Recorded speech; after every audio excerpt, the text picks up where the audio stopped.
Alright, what's good, YouTube? Kenpachi coming at you with the first of many deck profiles to come. Today, we are going to go over one of my absolute favorite decks to play, O3, as it is called. It is representative of the list that won the 2003 Worlds, aka the first Worlds that happened in the TCG. So, without much further ado, let's just get into the list. 3 Gemini Elves.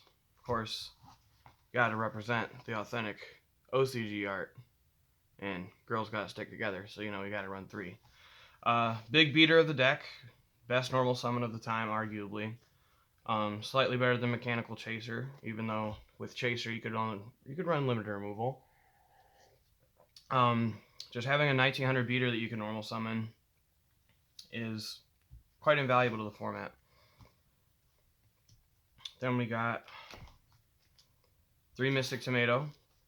Recruiter of the deck, gets you anything that you need at a moment's notice. If you play this format a lot, you'll be very familiar with Tomato Wars, where your tomato runs into theirs, and then they decide what they're getting, and then you decide what you're getting. You're probably going to both get a tomato, so then that tomato runs into that tomato, and then that tomato runs into that tomato. And then it's like, okay, am I getting Donzaluk? Am I getting Sangan? Which? What am I going to get? But this basically, it helps you thin your deck if you need to. It gets you to the answers you need, or it gets you to the reset button, which we'll talk about when we get there. Donzalug, 2 of. Best response to Mystic Tomato is to set a Donzalug and let them run into it. Hitting from the hand is pretty much priority number 1 in this format. You always want to be attacking your opponent's hand. And, or if they have no hand left, mill them, because every card in this format is great in the graveyard except Sinister Serpent and Jinzo.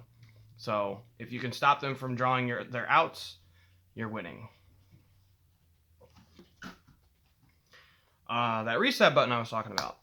Fiber Jar. When it gets flipped, unite your graveyard, hand, and both players' fields into their respective decks. Everybody draws 5, everybody feels good.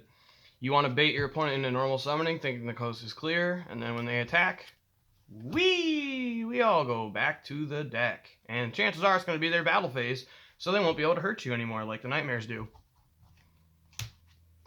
Kaiku, the Graveyard Destroyer, the Ghost Destroyer. Solid 1800 beater. At this point in time, you do follow the original text on the card, which says you banish any 2 cards from the graveyard when it hits. So, if all your opponents got is their powered spells like Pot of Greed, Graceful Charity, Delinquent Duo, Confiscation, etc., you can banish those too. There's no Invasion of Chaos released yet, so you're not trying to stop like Blackluster Soldier or anything like that. You're just trying to get in, do some damage, and mitigate their resources. And especially if it's in the strong Fiber Jar game, getting rid of their Mystic Tomatoes, giving them less options, will make you win the game in the long run. Big Boy Jinzo, 24 in the front, 15 in the back, ideal stats. Biggest normal summon, or I should say biggest summon no matter what in this format.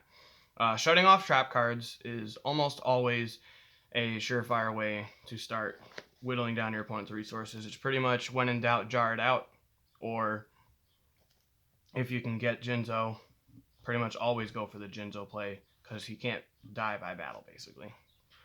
1, Magician of Faith. Gets back all your power spells. If you need to draw 2 again, draw 2 again. If you need a Heavy Storm, Feather Duster, Delinquent Duo. Any card that's at 1 is now at 2, because Magician of Faith is in the format. Sangan. Pretty much your give me my Fiber Jar option. Also searches for Tomato and Magician and pretty much everything in the deck that's not named Jinzo or Gemini Elf or Kaiku. Overall utility creature, set it and forget it. Or even just summon it face up if you're afraid of the Nobleman, of course. Sinister Serpent, infinite card advantage. It pairs very well with Graceful Charity and Mirage of Nightmare. Because if it's in your graveyard during the standby, you can add it back and then discard for Mirage. And then if it's still there in the standby phase, you can add it back again, because it's not once per turn. Fair and balanced Yugioh card. Witch of the Black Forest. Searches for every monster in the deck, including Jinzo. And it's tougher, so that always matters when you're going in for those Mater Wars. You'll win the battle if you end on Witch and they end on Sangan. But sometimes you want to end on Sangan, so they'll run it over. So you get your search. But great utility creature. Great response to MST on Call the Haunted. Just good card. And Bird Up, Yatagarasu. One of the best win conditions in the format. If your opponent has no cards left in their hand because, you ripped it apart with delinquent duos and confiscations and all that fun stuff, just attack and ask them, good game? Do you want me to poke you 39 more times? No? Okay, let's go. On to the spells. 3 MST. Every card that's a 1-for-1 in this format is amazing, because if you're killing broken stuff with your stuff that's at 3, you're pretty much coming out ahead on that. Like if you use Grace Charity and they say Imperial Order and you say MST, you feel good. If they say Standby Phase Resolve effect of Mirage of Nightmare and you say nope, you're doing good. And the best, if you're on your turn and you say Resolving effect of Mirage of Nightmare and you say never mind, you're probably doing good in that game. Spells, rest are all 1-ofs. Change of Heart. Give me that monster. I'm afraid of that Fiber Jar. Let me see it. Oh, okay, it's Donnie Z. Hit you with him. Tribute for Jinzo. Great play. You lose your monster, I get the best beater in the game. Just very great spell card. There's a reason this card's banned. Confiscation. Let me see what you're up to. Let me rip apart your hand before you even start the game. Let's make sure we don't run into that Fiber Jar. Let me make sure you don't have Imperial Order for all my spells. Just good hand attack. Again, good reason this card's banned. Dark Hole. Answer to Jinzo. Answer to Face Downs. Answer to Gemini Elf. Just overall, the answer to any and all of your monster problems. Even if you want to set Sangan and search with them on the same turn. Blow them up. Delinquent Duo. The Vagabond of the Goat format. The boogeyman that everyone hates, but in here, it's just one of several of its brethren. It attacks your opponent's hand for 2, and that is the important part. It is a blind 2 versus a chosen 1, which one is better depends on how many cards are in your opponent's hand and what those cards are, really. Graceful Charity. Draw 3, drop 2. Can't really get a better rate than that in the TCG, or even the OCG at that matter. Good reason this card's banned. Puts Jinzo in the graveyard so you can revive him. Puts spells in the grave to get back with Magician of Faith. Gets Serpent in the graveyard for free real estate. What can you say about Graceful that hasn't already been said? Harpy's Feather Duster. It's like Heavy Storm, but better, because you don't blow your own stuff up. Wipes out your opponent Mirage after they've drawn cards, which feels bad, but sometimes you gotta do what you gotta do. Just clears the way for your attackers. Say goodbye to Mirror Force. Say goodbye to Ring of Destruction. Just good back row removal. Talking about Heavy Storm here. It can turn off your own Mirage. It can blow away all the back rows. Answers everything except for Imperial Order. Makes you feel good when your opponent goes in a premature on Jinzo and you just say bye-bye. Mirage of Nightmare, the OG, the best draw engine that is the worst draw engine on the forbidden list.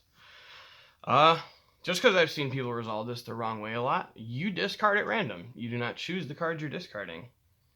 So, and again, if Sinister is in your graveyard, you can add it, then go to your discards, and then if Sinister's in there again in the standby, you can add it back. Digs through your deck, gets you to the answer you need, but it may also discard the answer you need. Overall, contributes a lot of fun to the format, which is what I believe this format should be about, having fun. Reborn the Monster. Probably Yu-Gi-Oh's second most iconic card to Exodia, which is in the sideboard of this deck, which is not actually built because no one sides for Worlds in 2003. Gives you the best monster in the graveyard at your disposal. If you need to get Donnie Z back to hit their hand, if you need Jinzo to hit their dick, if you need anything you want it, that's the way you need it. And this is what you get. Knock, Nobleman of Crossout. Fiber Jar removal tool. Gets rid of Fiber Jars. Gets rid of Magicians of Faith. It is an incredibly versatile card for anything face down. It gets rid of it without putting it in the graveyard. Your opponent doesn't search with Sangan or Witch. It does not combo with Tsukuyomi because it's not released yet in this format, I don't believe. And it's just a good one of. It's not as good as it is in GOAT format where you can run 2. But it's good for when it's good, and it's good discard for when it's not. Pog. I've tried reading this card a couple times. I'm really not sure what it does. It was in a lot of the deck lists that I looked at for making this format's deck. It's just kind of in there. I can't explain a lot because I can't read it. Premature Burial, Preemie, the original, pay 8, feel great. Gets you back any monster from your graveyard, and if it somehow gets bounced to your hand, the monster doesn't die. It only dies when Premature Burial dies.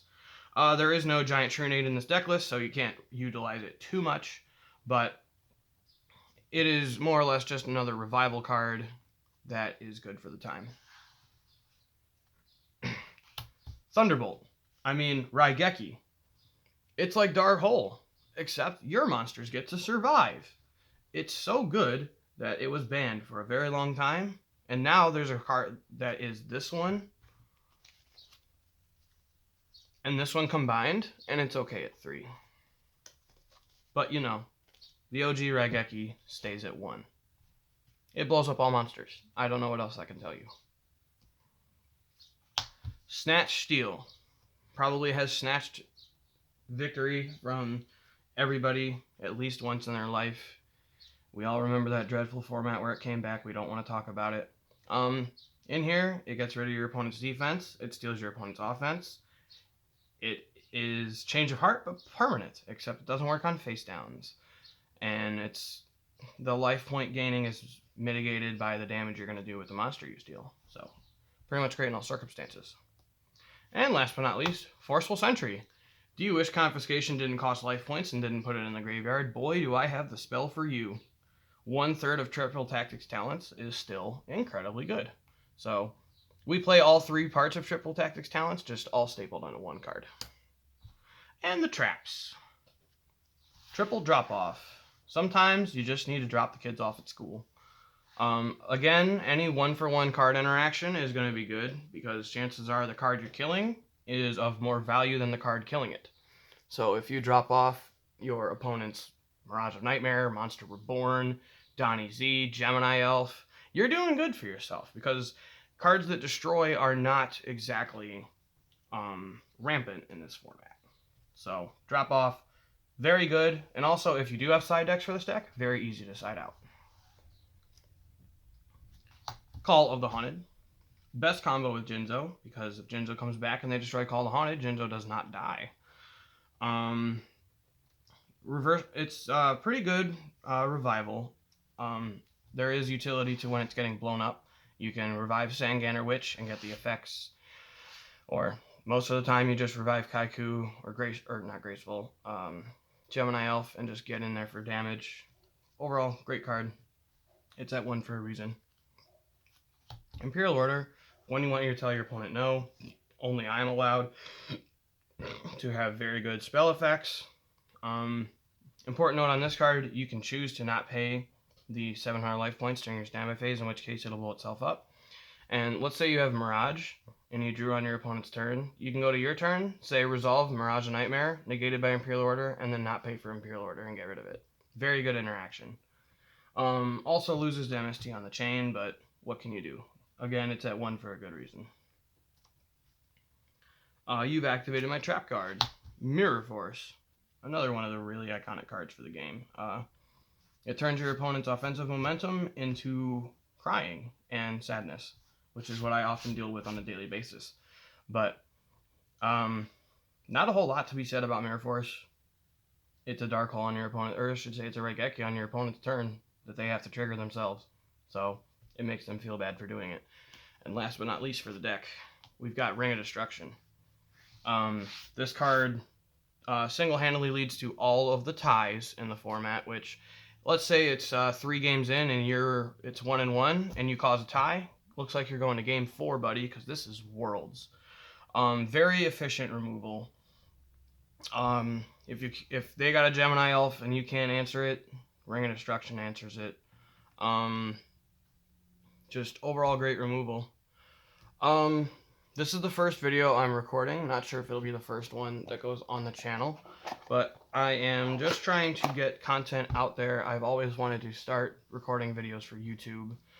If you guys have any ideas for decks you would like me to profile or have, I will explain what the library is in another video, but it is 2 boxes full of decks. Thank you, and I look forward to seeing you guys in the next video.